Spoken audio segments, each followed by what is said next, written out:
All right, we are going to get started here. I just wanted to start by welcoming all of you. My name is Sarah Trojak. I am the new foundation administrator. As the foundation, as a part of that, we just wanted to thank you all for attending tonight. This is our 8th annual Legends Academic Hall of Fame banquet. And as the high school celebrates its homecoming, we are excited to celebrate the homecoming of many of our wonderful and achieving students who graduated from Iroquois, Wesleyville, and Lawrence Park. The Iroquois School District just wants to thank you so much for coming, and we are so proud of all that you have achieved. I am going to now welcome Gary Foster, the board president, to say the invocation before dinner. Thank you, Sarah, and welcome. Let's bow and give thanks. Our gracious Heavenly Father, we do thank you that we can come together here now for the purpose of honoring classmates, fellow citizens of Lawrence Park and Wesleyville, old friends. We ask that you bless this time. We ask that you bless this food. Nourish our bodies. Keep us going strong. We pray this in your Son's precious and holy name. Amen. Yes. So they are going to dismiss you by tables to come up to the buffet, and that will happen just in a couple minutes. Thank you. Great meal. And I am going to introduce Marge McLean, who is going to introduce our legend, Carla Campanella. Marge McLean. We can't hear you at all. Okay. I have to switch mics. All right.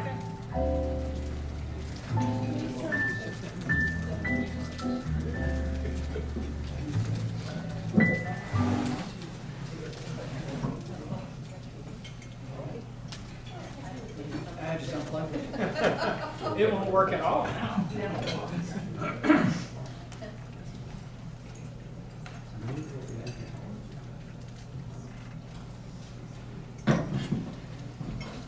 I'll keep it up here. Okay. Let's see how that works. There we go. We tried to move the speaker, but it didn't work out to be moved, so we're here. And it's a pleasure to introduce Carla, Dr. Carla Honest Campanella. She was involved in many school activities, including the debate club.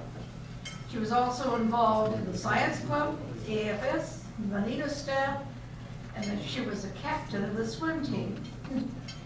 In the debate club, we were together for many, many hours because we had after-school debates, we had practice, we had trips to other schools to join with them in debating.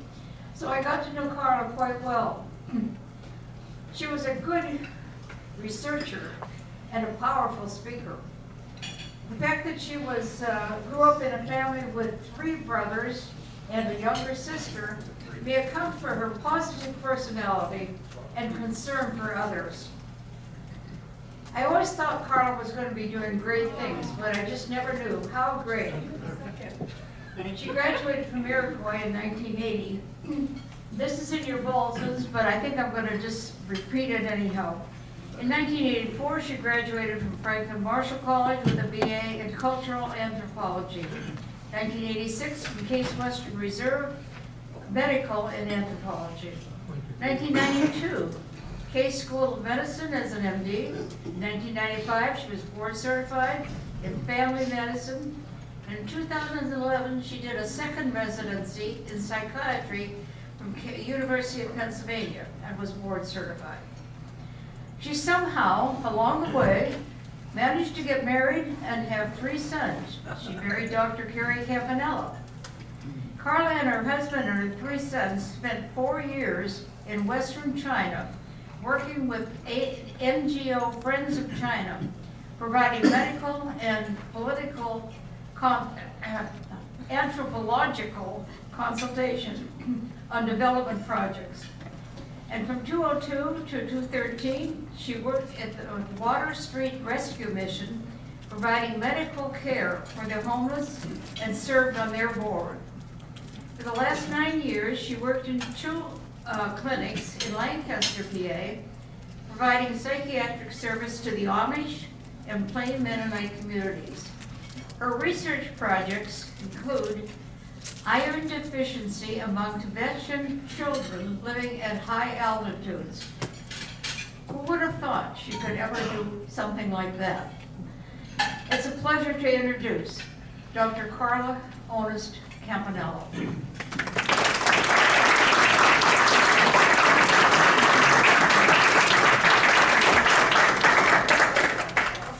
So nice to see you.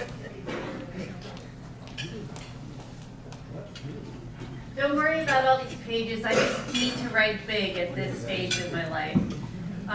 Thank you so much for that lovely introduction, and I'd like to thank the committee for honoring me with this award. It caused me to think back to those high school days when I was dreaming up big ideas in my room over there on Smithson Avenue. And looking back, it turns out that what I'm doing now is way better than what I dreamed of as a teenager. And I realized that the education and experiences I had at Iroquois High School laid a foundation to prepare me to take advantage of every opportunity in my career path. Track and field with Mr. Sluga, swimming with Mr. North taught me perseverance and discipline, except when under the influence of my brother Scott, the field team would sneak over to Jeff Fazenmeyer's porch over on Smithson Avenue instead of doing our running. Mr. Buzanowski, who I see was honored as a previous legend, he was really influential in my life. He encouraged my love of science. And although I ended up washing lots of disgusting fruit fly vials as his lab assistant. The debate team was also something I really enjoyed. It taught me public speaking under pressure, especially when I knocked over our box of quote cards and poor Winter Blue, my partner and I had to totally wing it. Now I speak and listen all day long as a psychiatrist for the Amish in Lancaster County. Due to genetic loading, they have a high rate of serious mental illness, like bipolar disorder and schizophrenia. Most of them marry and have large families, so it is a challenge to keep them functioning at a high level. I'm often caring for multiple generations in the same family. The nice part of the job is that they are a tight-knit community and take good care of those with mental illness. They all have jobs, even if it's just sweeping up the sawdust from an Amish furniture shop, and miraculously the salary, supports a family of 12. Excuse me. The not so nice part of the job is that the Amish only go to school through 8th grade, and they do not study science, so they do not think critically. Too much education is worldly. Therefore, I do not have any diplomas in my office, and they do not usually call me doctor. They usually just call me Campanella. The lack of critical thinking makes my job difficult because I have to contend with a lot of false ideas and resistance. I had a patient, for example, recently come in and say he wanted to stop his medication because one of the other practitioners in the community who wasn't a psychiatrist told him that it dried out his brain. I told him that's simply not true, and he looked at me like, what do you know? I didn't bother to ask him how one measures how dry your brain is. The classic one was when I recommended to an Amish man that he should take a very straightforward medication. He said, you make a lot of good points. First, I want to run it by my nutritionist, and then I want to ask my taxi driver because she knows a lot about mental health. So basically, that's where I stand in the continuum. All the other practitioners, the taxi drivers, and then me. Recently, after a particularly long day of Amish patients asking for help but arguing with what I recommended, I arrived home to find a letter from the foundation notifying me of this award. It was so affirming that there are still places that value education. Finally, I'm not sure if you saw in the Erie paper last Sunday, but my father, Gene Onis, died last week. And I'm glad that he knew about this award, and he would have loved to have been here. But I'm thankful that my mother, Marilyn, is able to be here tonight. My parents taught me the value of education, and they supported me at every turn, as has my husband, Carrie, who's also here with me tonight.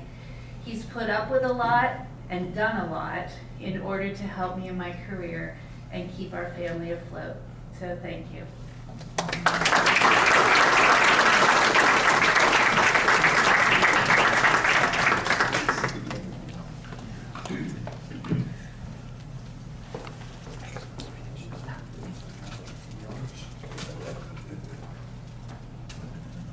Now, Amy Doberspike will be introducing Dr. Elizabeth Julius. Amy?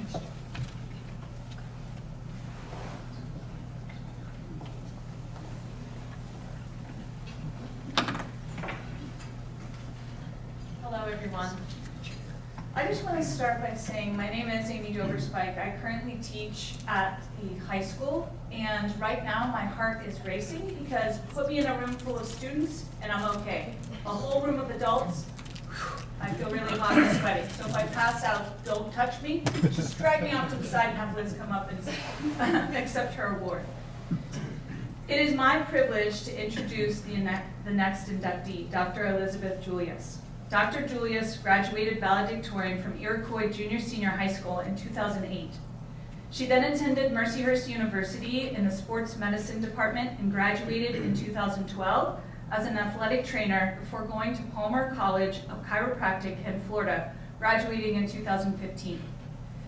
She opened Chiropractic Associates of Oregon in Toledo, Ohio in 2017. While she owns and operates her chiropractic practice, Dr. Julius is also a dedicated volunteer in her community. From teaching dance to fostering rescue dogs to serving on the board of directors of multiple organizations, she is nothing less than dedicated to her community. She is currently the president of the executive board of Northwest Ohio Chiropractic Association and has recently taken on the role of district director for the Ohio State Chiropractic Association. Say that 5 times fast. I actually have a very special connection with Liz. I had her when she was a scared little 9th grader coming into my geometry room. I remember her being this big. She has always shared a love of learning, and I think that's where she and I really connected. We connected so much so that she was actually the first babysitter for me for my 2 children. And if anyone knows me, that's a big deal. It was always one hand on the cart. You may not leave this area. So the fact that Liz was invited to come to my house to be that babysitter was a very big deal. We share a lot of other items that are special to us. We both love dogs. And I can remember when she would bring over her dogs and my boys just loved her. When I was coming tonight to do this introduction, I asked both of them, I said, do you guys remember Liz? My oldest is at Penn State, and he said, yeah. My youngest is currently at homecoming right now. He's an 11th grader, and he goes, no. So the age difference did cause a little bit of confusion, but he's like, Mom, it'll be great. I'm sure she was awesome. I think Elizabeth is a little more than awesome. In my 20+ years of teaching, I have been very privileged and honored to have many students come in and out of my classroom, but Elizabeth holds a very special place in my heart, and I think that she also holds that very special place in my husband's heart and in my family. Elizabeth.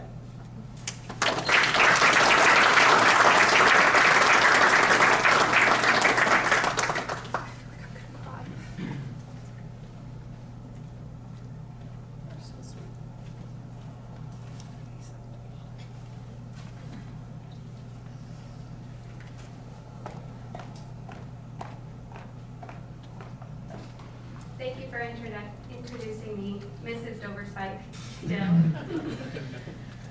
Thank you also to the committee for recognizing my achievements over the past few years and inducting me into the Honors Society. It's a very prestigious nomination that I definitely feel honored and very humbled because I'm in the room of very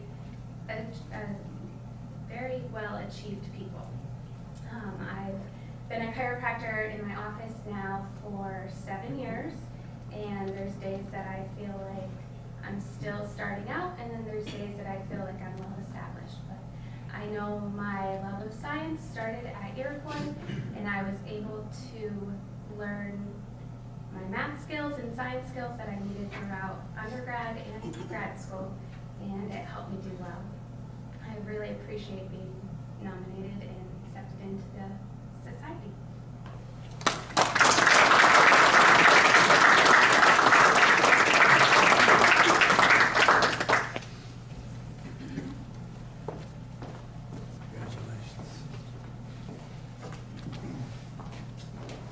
Now I'll ask Brad Cunningham to come up and present for Joseph. Brad?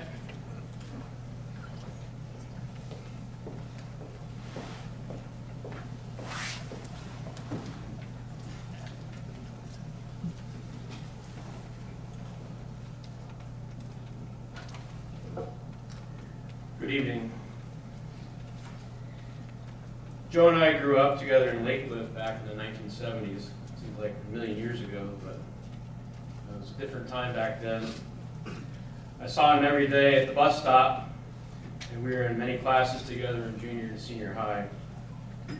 We also played football for Iroquois, which was, as most of you know, is a brotherhood that never ends. Joe is usually low-key and easy to talk to about any subject, so I always enjoyed our conversations. After graduation from Iroquois in 1979, Joe continued his education at Penn State, earning a Bachelor of Science in Biochemistry and Chemical Engineering. He then attended the University of Alabama in Birmingham, obtaining a Doctor of Philosophy in Cell Biology. After that, he went to Vanderbilt and began a 15-year position as a research professor, studying signaling and developing pathways in lung cancer.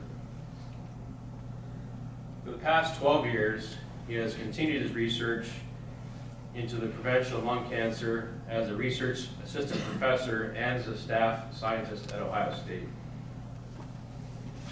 It was great to reconnect with Joe at our last couple of class reunions, and we actually met up at a Penn State game several years ago. I'm not sure how long it was. One thing about Joe, even though he's currently at Ohio State, he still proudly wears his Penn State gear on game day. So we are. Joe has built on his Iroquois education and taken his career to great heights, striving to find ways to prevent lung cancer. He continues to work with and help train physicians and scientists from all over the world at the Ohio State Lab to do lung cancer research and make this a better place for all of us.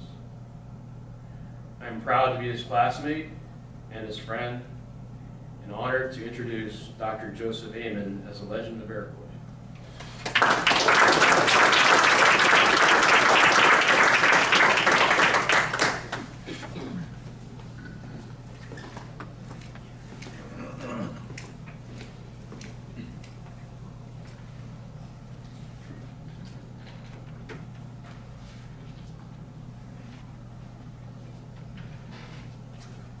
So, I am really happy to be here.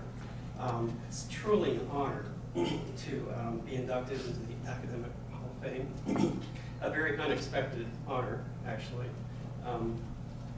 But I'd really like to thank Brad. I'd like to thank Brad for nominating me and also doing the introduction. I'd also like to thank the foundation for agreeing that I should be part of this really fantastic group of people. I'd also like to acknowledge my family is here. My brother Jim, his wife Carol, my niece Jenny, and my two sons, John and James. So thank you for being here and supporting me. Oh, and James is a Buckeye, by the way. So we do have a Buckeye in the family. But I'd really like most of all to thank my wife, Vicki, who couldn't be here. She is at home, actually. We've had some gas line issues that she is taking care of right now. And she wanted to be here, and she said, Joe, you really need to go. You know, just go ahead and go. I'll stay here and take care of all the issues. I need to thank her because when I was in graduate school, we had 2 children, and then when I was in my postdoc, we had our 3rd child. And you know, you don't make a lot as a graduate student, and she was the breadwinner of the family, and she was the one that was really gave me a lot of support. And she's the one who really spent most of the time raising our kids during this period of time.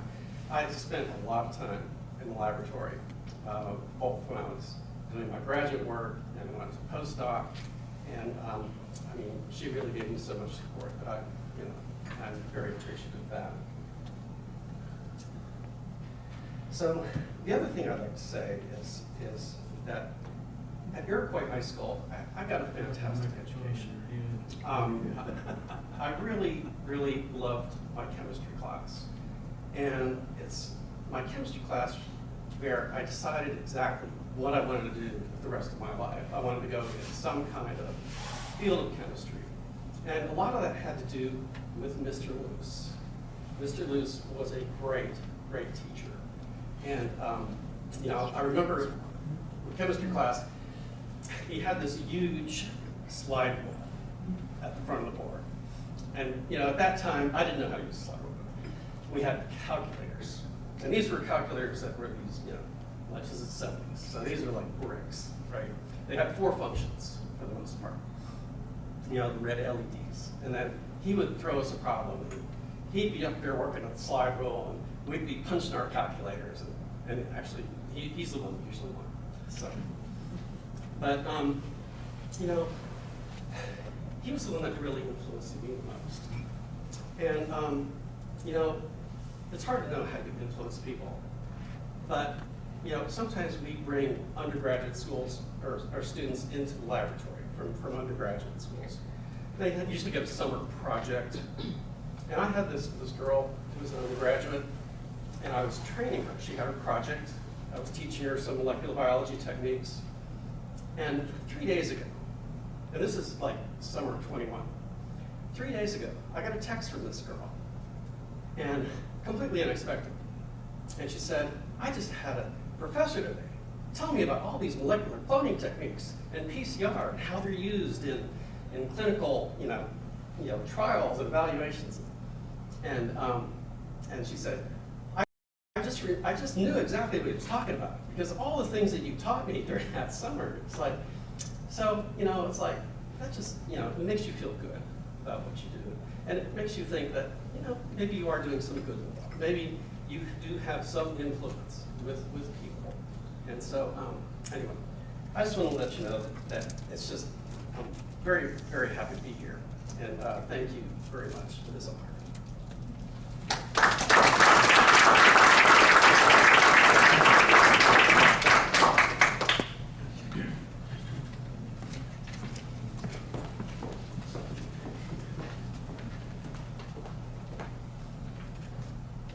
Now I'll be calling on Jay Beebe to introduce Dr. Ken Imboden. Jay?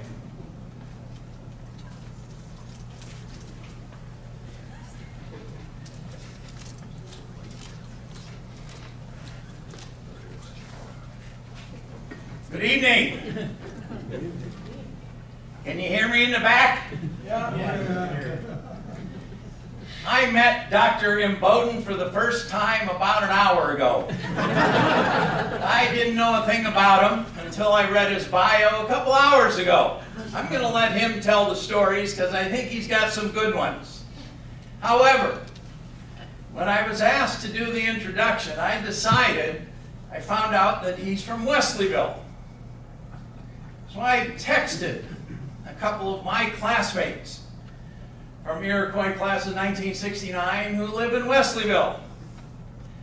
Tim McQuiston, Bob Luther, and it turns out a one-time neighbor of the Imbodens, Brad Rankin. And Brad wrote back, boy, are you going to have fun tonight. So I'm going to let Miss Dr. Imboden have that kind of fun with us. I will tell you, I found out tonight that he's a graduate of Wesleyville High School, class of 1961, consequently a proud Bulldog. Brad Rankin tells me through a text that much of what Dr. Imboden has done was a result of a guy by the name of Buck McKee, who was the Wesleyville principal, and then an assistant or administrative assistant here at Iroquois in 1965-66. Again, the connection between a legend from last year and a new legend this year is great. This stuff continues for generations. I want to end, however, by letting you know that a lot of what Dr. Imboden has achieved, I now recognize because I see he was a coxswain. Was it an 8 or a 4? It was an 8. Heavyweight? Yes. Coxswains are their own breed. Their job is to make those 8 guys row together. Most of the oarsmen don't like the coxswain. They get to throw them in the river or the lake when they win. So coxswains go through a lot. I'm happy to introduce you, Dr. Imboden. I wish I knew you better, and maybe we will.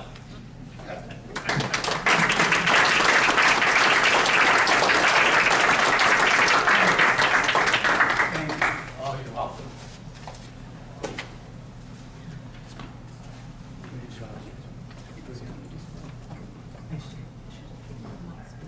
I've got too much stuff here, but about crew, I gotta tell you,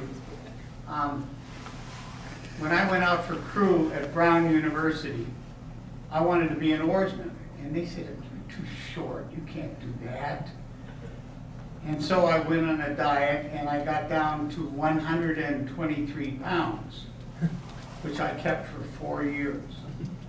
And the one guy that supported me a lot was Dick Dreisagacker, who he and his brother later on made all the oars that are now used in the United States, Dreisagacker's oars. But he sat 6 in the boat. And I was a varsity letterman. Just before I was about to take the medical college admission test, the MCATs, I had a race on the Narragansett at Brown University. So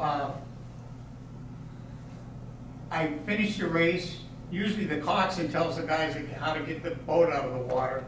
But I grabbed the coach and I said, you do it. And he was a crew from Washington State. He was in the Olympics. Anyway, so I'm running up there wearing the booties that you have on there, little rubber booties. And I showed up for the medical college admission test about 20 minutes late. Now, did I really want to be on crew, or did I want to go to med school? Did I want to be on crew? Go to med? I still don't know. But I took the MCATs, dripping wet. That's not where I was going to start. There's someone here named Harkins. Was your grandfather a dentist? That's a different family. Different, okay. Yeah. I grew up in the Harbor Homes. We were very poor. There was no father. My mother, it was horrible. It was 1943, 44, up into 48, the beginning of the Korean War. And we had next to nothing to eat. And it was really tough there.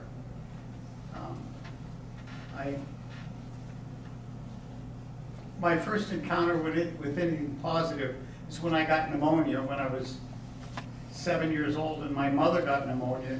We were in bed together, and I don't know who called the doctor, but a doctor in a white shirt came and gave us a shot of what had to be penicillin.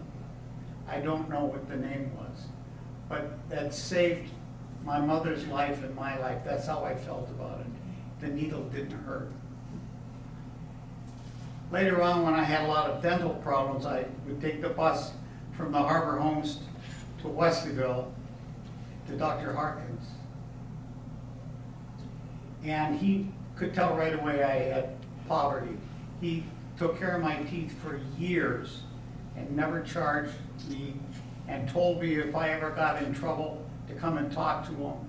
And when I was a sophomore in high school, I started walking from the Wesleyville High School over to his office, which was only a block away. He'd be in there doing some dental work on somebody, and I'd stand in the corner and talk about what I was doing wrong or what I didn't know what to do in life, and he would give me advice, and no patient ever complained, because it was really miraculous. He was a father figure that I needed, and intelligent too. I was a woodshop major, and I used to work on weekends at Kerner Tool and Die, doing the toilets and sweeping up the floor. 9th grade, 10th grade, 11th grade. In 12th grade, I just started. Oh no, I never talked about that with anyone, and I was very friendly. I was on the Wesleyville football team. We lost, and but I started September 27th. John F. Kennedy came to Erie, and I put around on some of the tables a picture of Kennedy lecturing to people.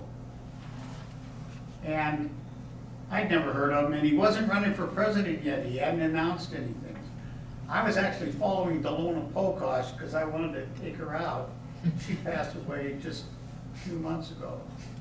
And we walked right up to where John F. Kennedy was standing. Now, Lawrence Park had a lot of guys. I put some of those pictures around there. They're in the upper part of the photo, Lawrence Park people. And during Kennedy's speech, he pointed right to me, right at me. I'm only in the third row there. My head is tipped to the side.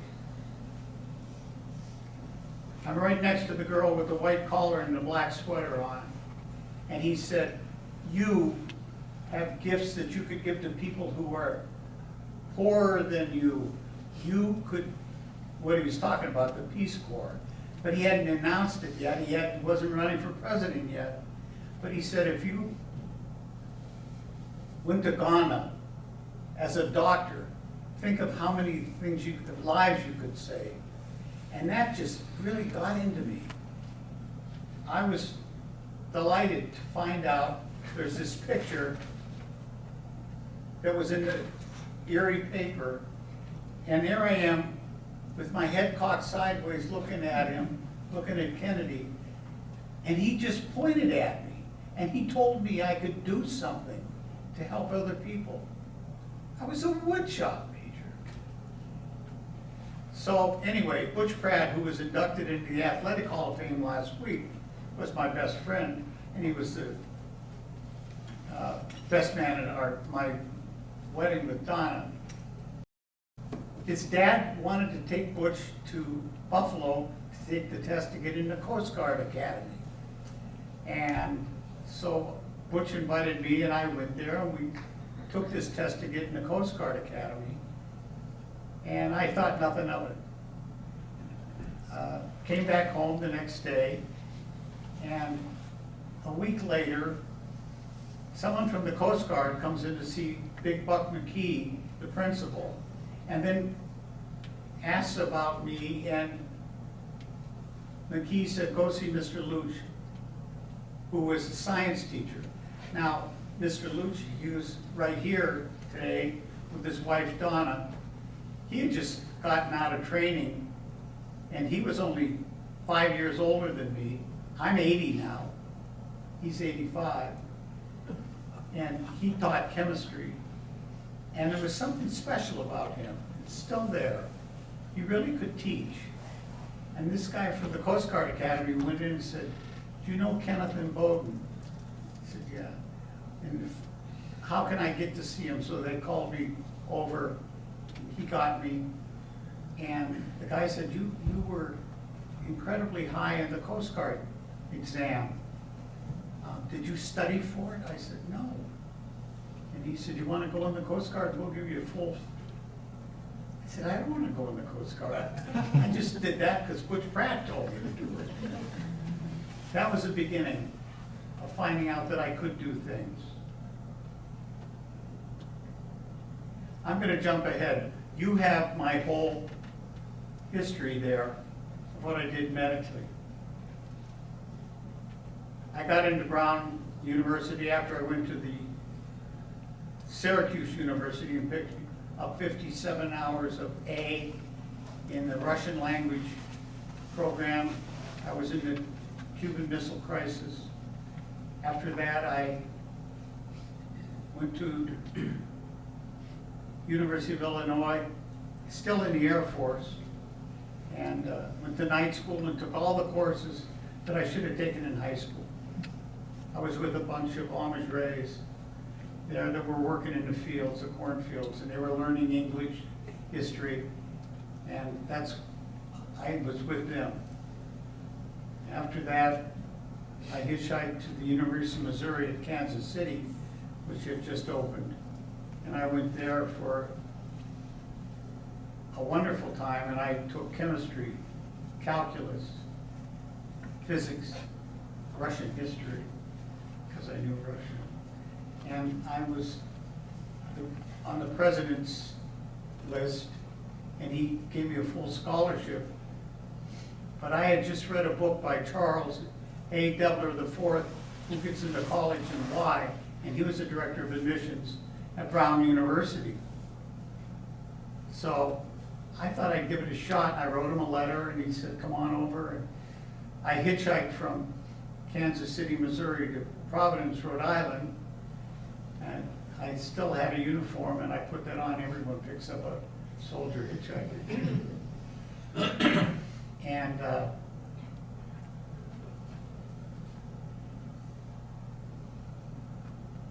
he offered me a full scholarship to Brown University, which I went to. Then I went out for crew, so I skipped around a little bit. But the story I'm going to add that's not on the bio that's handed out to you is that I really wanted to go to the University of Pennsylvania Medical School, which other people couldn't. I had a bicycle, but that's it. I'm in Providence, Rhode Island at Brown University, and I get on US 1. I-75 had not been built yet. And I had a cardboard on my back that said Philadelphia. And I was pedaling my bike while I was hitchhiking. And I got picked up by trucker after trucker, and I made Philadelphia, from Providence to Philly that night. I started at like 7 in the morning. I was there that night. Now I slept under a dumpster in outside Philadelphia. I had no money. And the next morning I woke up and I pedaled into the University of Pennsylvania, which I had to have the address, and I found it. And I went in there and put my bike outside, climbed up the stairs to the admissions office, and then the head secretary, Mrs. Householder, took one look at me, and she said, "Where were you?" I said, "I was under a dumpster, sleeping." She says, "Come with me, you can't go to an interview like that." And she had read my application, which I didn't know. So she takes me to the doctor's lounge, tells me to get a shower. When I get out of the shower, she's got scrubs there for me. So I put on the scrubs and I go, and a clerk came and said, "Go back and see Mrs. Householder." So I went back to see Mrs. Householder, and she took me for my interview to get into med school. And, oh gosh, Frank Oski was the interviewer. Now Frank Oski later on became a head pediatrician, and one of the fine scholars at Harvard. Frank Oski interviewed me and was going through my grades and my records, and I had like all A's and from Brown in all the highest courses, advanced calculus, physical chemistry. How'd you do that? Oh, it says here you were in crew. I didn't know Brown had a crew. And I go, what? You didn't know Brown had crew? We beat the University of Pennsylvania. Da, da, da. He goes, sit down, sit down. So he says, I think you'd be a good man to get. So then I went back outside after the interview, and Miss Householder gathered money from all the secretaries, and they bought me a bus ticket back to Brown. So I went back to Brown. Now, later on, I didn't get in right away. And then I got this call from Mrs. Householder saying that when they were picking, they had already picked the first admitters to med school. And some of them had applied to many schools and didn't want to go to Penn. So then they pick off the waiting list. And Mrs. Householder said she took in the charts, put them down and put my chart on top and said, take this guy, which they did. So that's how I got into University of Pennsylvania. I think the other things are in the write-up.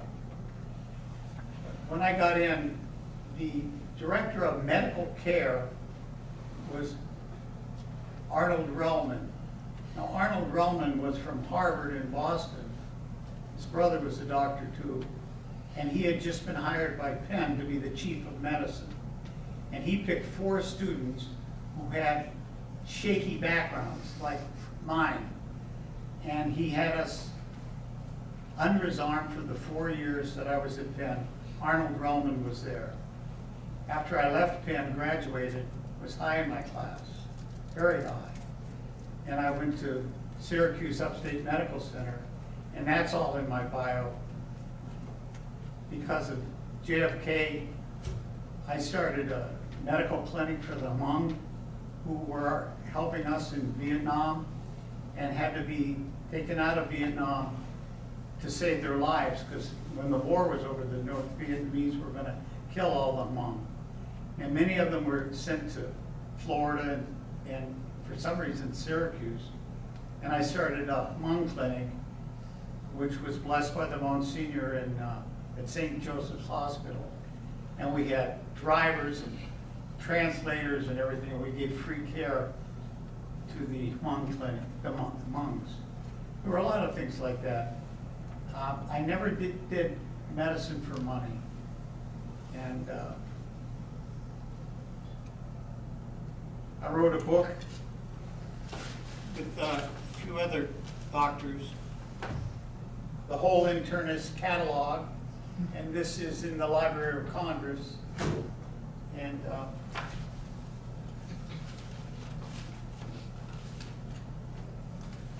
oh well, I got other stuff.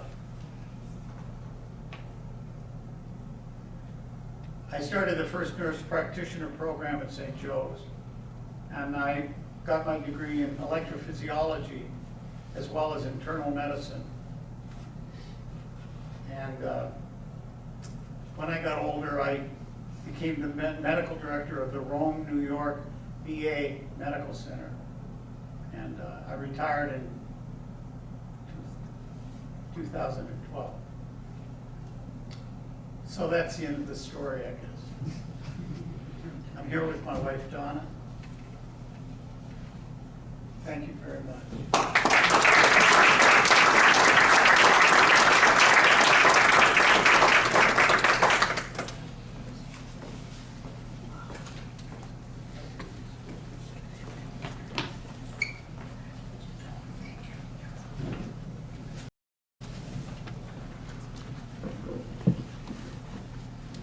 I now have the privilege of introducing Mr. John Tecker. Mr. Tecker came into Lawrence Park in 1930 and worked 39 years for General Electric as an engineer. He married in 1939, and he and his wife Marjorie raised 3 girls and a son.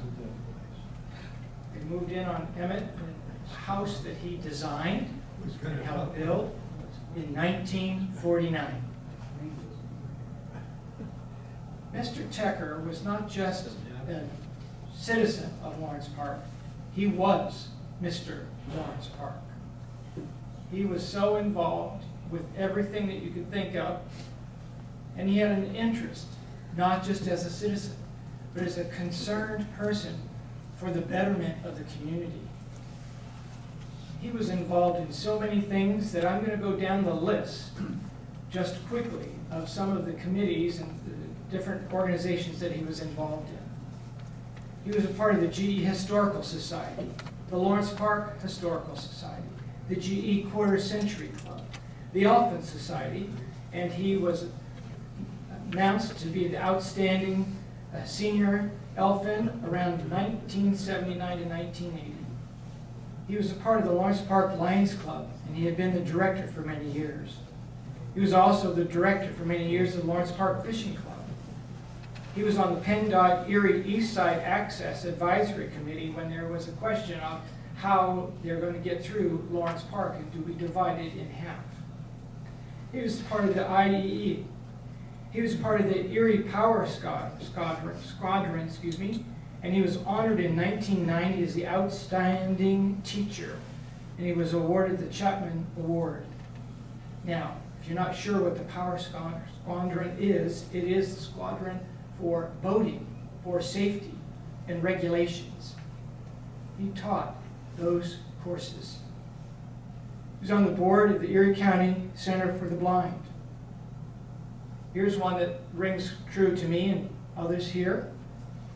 He was on the Lawrence Park and Iroquois School Board from 1954 to 1973, 20 years. He was also on the Lawrence Park Recreation Board from 1955 until 1993, the year that he passed. He designed the master long-range plan for the recreational facilities in Lawrence Park, which we still have in place today and continues. He assisted in designing and the building of the Nagel Road Bridge. I recall being up at that top part for the dedication with him. He was also on the school board and helped design the Iroquois High School. All those made him an outstanding citizen of Lawrence Park to receive that award in 1980. Personally, I knew him as the guy around Lawrence Park until my family moved around the corner from their house. Their son, John, and I were part of our guy group, so I was over there quite often. And I admired the engineering and the design of that house. I remember looking around and asking them questions because I was going to go into architecture. And so he showed me all the little parts and little intricate parts in the design of that house that were outstanding. You could just see him beam to be able to share that with a young person. And when I say beamed, he had an infectious smile that went from ear to ear. Bright eyes that looked right at you and spoke to you, even as a young high school kid that wasn't really sure where he was going or what he was doing. But he had an interest in what the young men of this group were doing and what were their aspirations. I recall going down to the fishing club and go boating with John and our buddies, and Mr. Tecker would be there. And he would wave and say, "Have a good time, be safe." Mr. Tecker was definitely someone that maybe as a young person, I didn't really truly admire that much because he was an older guy and I was a young kid ready to go off and conquer the world. But as an adult, I learned to understand the commitment that that man did for everyone in Lawrence Park, and it continues on. That commitment was with love and honor and dedication. I would like to now recognize him and honor him and invite his daughter-in-law, Diane, to accept the award.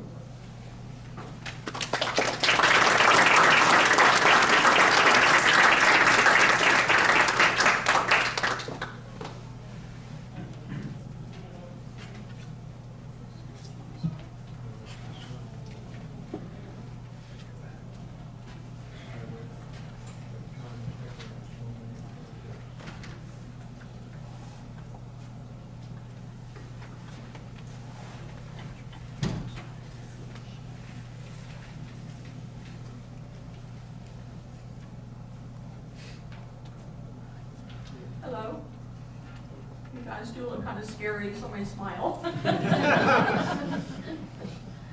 On behalf of the Tecker family, which includes John and Marjorie's 3 daughters, who could not be here tonight, and their son John, my husband, thank you so very much to the Iroquois School District Foundation.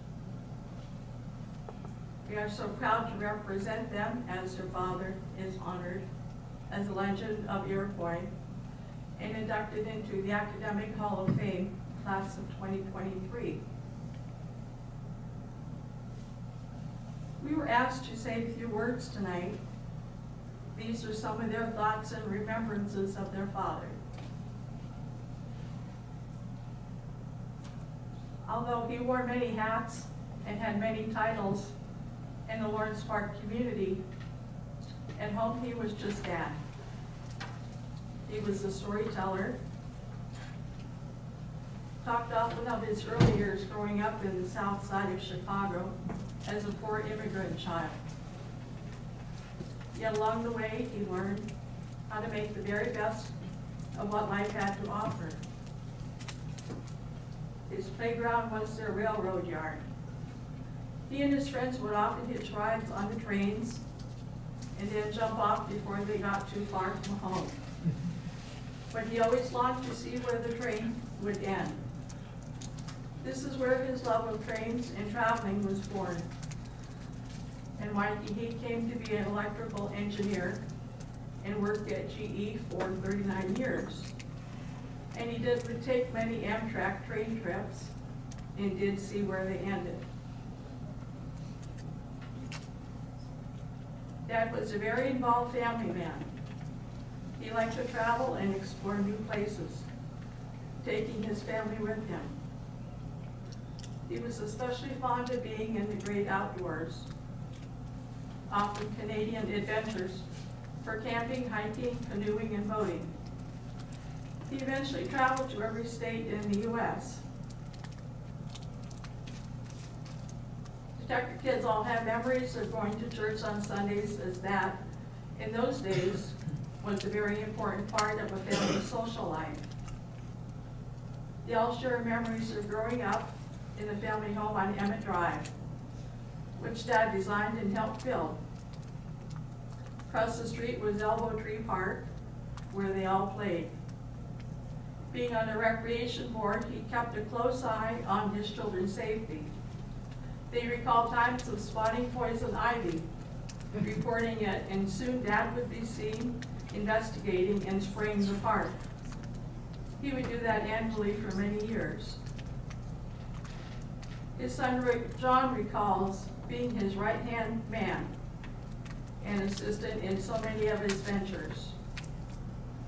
Together they built a canoe and a small sailboat, which was later used in local parades.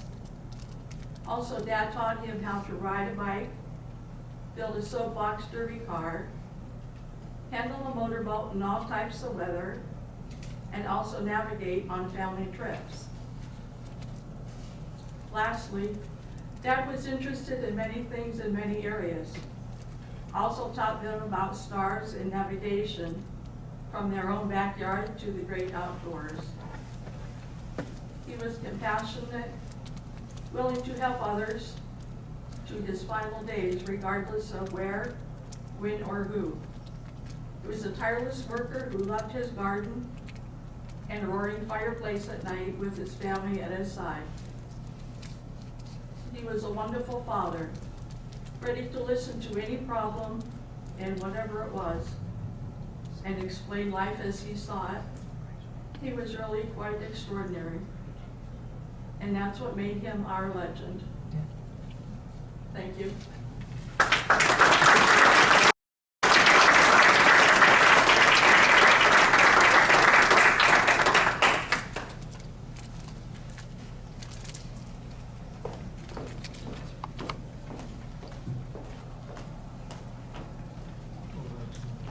Now, if you look at your program, I have to apologize to Dr. Shane Murray because he should have been up here first.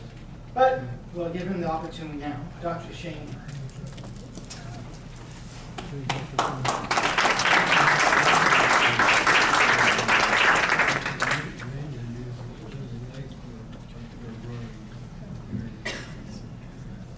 Good evening, everybody. I like to go first because I hate going after so many good speakers. This ceremony always brings me great joy. I love to hear the history of Iroquois and Wesleyville and Lawrence Park. And it amazes me every year when I sit here the accomplishments of so many of our graduates. And knowing the responsibility that the school district has for every kid that walks in those doors, that we have to provide the best education that we possibly can. And I hear growing up in poverty story. And right now, 74% of our families qualify for state and local aid at this point. Our community used to be one where you moved here and your family stayed here for generations. You may be surprised to learn that 26% of our families came or left our school district last year. You may be surprised to learn that we have 50 different immigrant students with 11 different languages.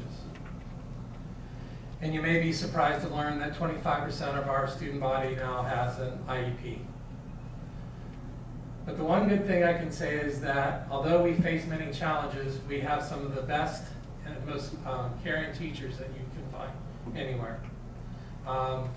Mrs. Doverspike, who was mentioned tonight and gave a great presentation, has worked very hard in our district to teach math. Dr. Urban has done an excellent job as an elementary principal, and I know there's many retired teachers in the building that did great things before I had the opportunity to work with you. So if you're a retired teacher, just kind of wave and let us know that you're in the house too. And I appreciate that. School board members have done an amazing job keeping our school district in a good location. Or not a good location, but keeping us on a good foundation. We're financially strong.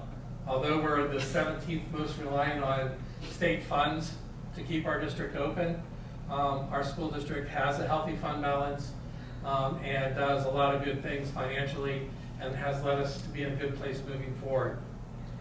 Academically, although we have all these different new things going on and new languages and new challenges and all of the mental health issues that we're facing in our society and in our community, our school district continues to outperform and do well. I'm proud to announce that just recently our school district was named, our high school was just named one of the best high schools in the United States by the U.S. News and World Report.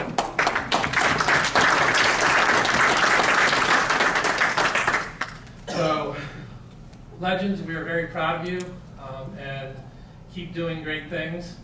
And if you think about it, donate back to the foundation and help us keep the great things going on for the new generation. Also, Mr. Harkins will be coming up, Representative Harkins will be coming up soon. He has taken special care of our district over the years. Please realize that he is a state rep and he has 2 school districts he has to watch out for, us and the city of Erie, and he takes special care of us. So thank you, Pat. Always will. Thank you.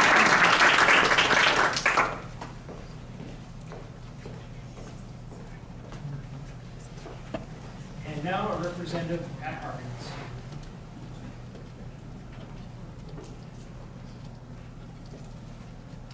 Good evening, everyone. It's great to be with you. Just to be here the last 9 years since this was started, I feel honored just to hear and learn from the people who have built this city, township, state, country, world. When you look at the footprint that the people that come from Lawrence Park have done for everybody, it's amazing.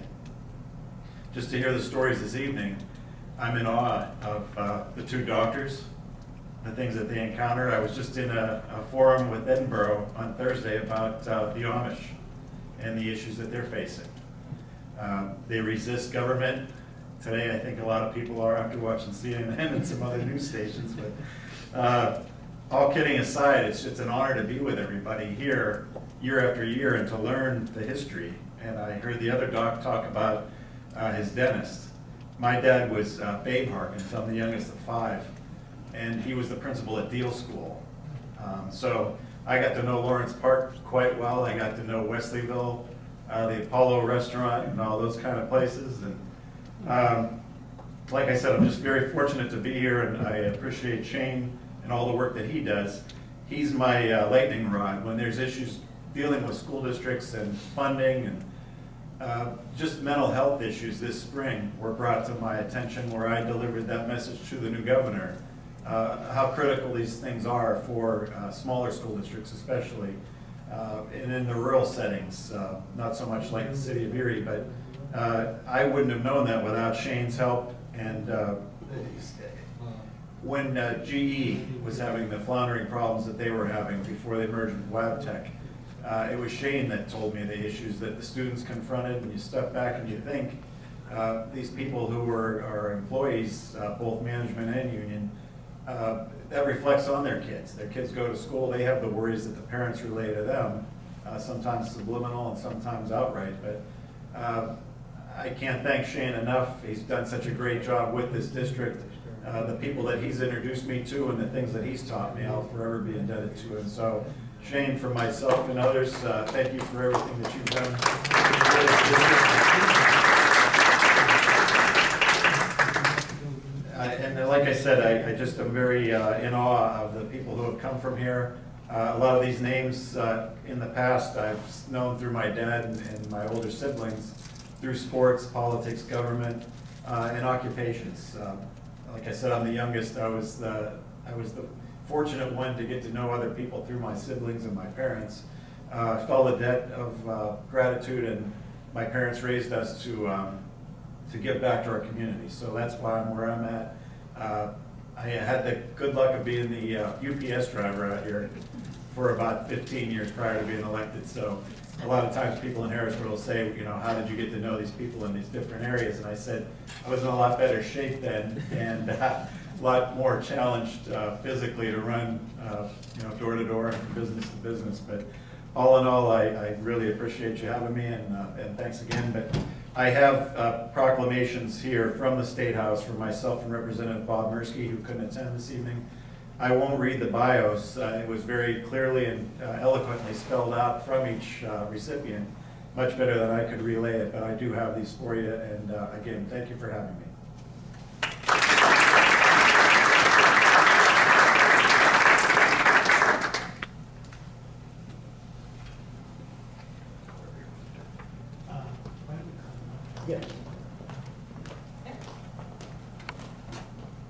Okay, if we can have all the inductees come up, please. There'll be a photo op, family, but we'll have you come up through here, all the inductees or the family representatives, and the proclamations be presented, and then we'll do some photo shots.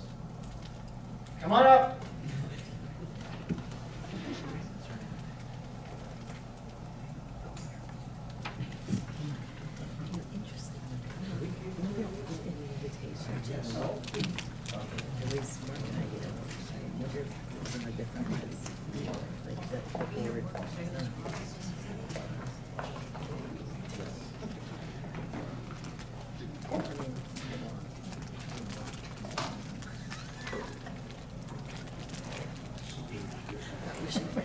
Just making a statement.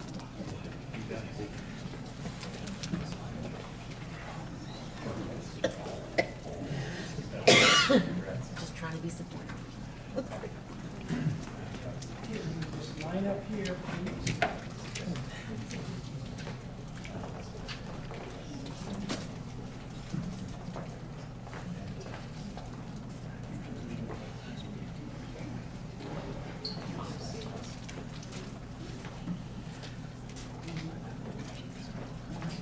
Okay, all photographers, come on up. Let's give them a hand of applause again.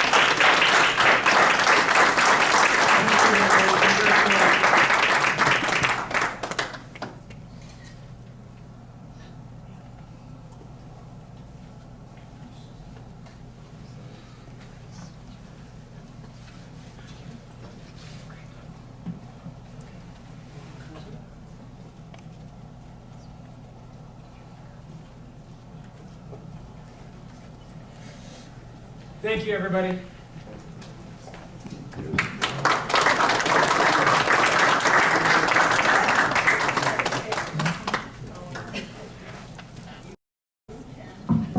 The foundation just wanted to say we appreciate you attending so much tonight. We are just in awe of all of the accomplishments of our Legends of 2023. And again, we just thank everyone for their continued support. Thank you.